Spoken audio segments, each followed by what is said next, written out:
the transportation reporter for the Star Tribune and the blogger for the Roadguy blog on the Star Tribune webpage. We have today two gifts for you. If you want to hear more about your experience driving in and parking here in Minneapolis, but for future use, we have a bike helmet for you and a replica of the light rail train that currently exists here in right down the street coming into the city of Minneapolis and soon to come to downtown St. Paul. Jim, let's hear from you.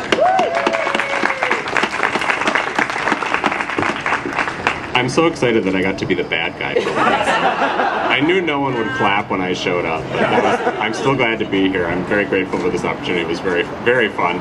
And I would argue, and my monitor or judge or whoever he was would also be able to vouch for the fact that I probably got the most exercise because I had to run from parking spaces that were far, far from where I wanted to be.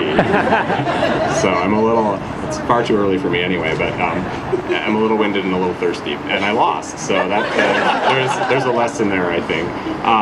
It was definitely instructive. I don't know how they managed to break a gas pump because the first gas pump I went to was actually broken, so I had to move my car. And then they orchestrated a freight train to come through a lake in Hiawatha and trip the light cycle. So we sat there for 3 or 4 minutes. We had the left turn arrow, so there was some very interesting sabotage going on. I was very impressed.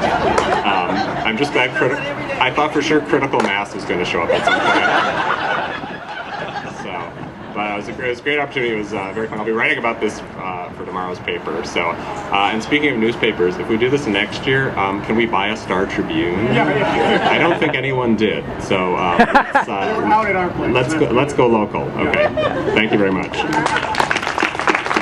Thanks, Jim, so much. And before we end, we want to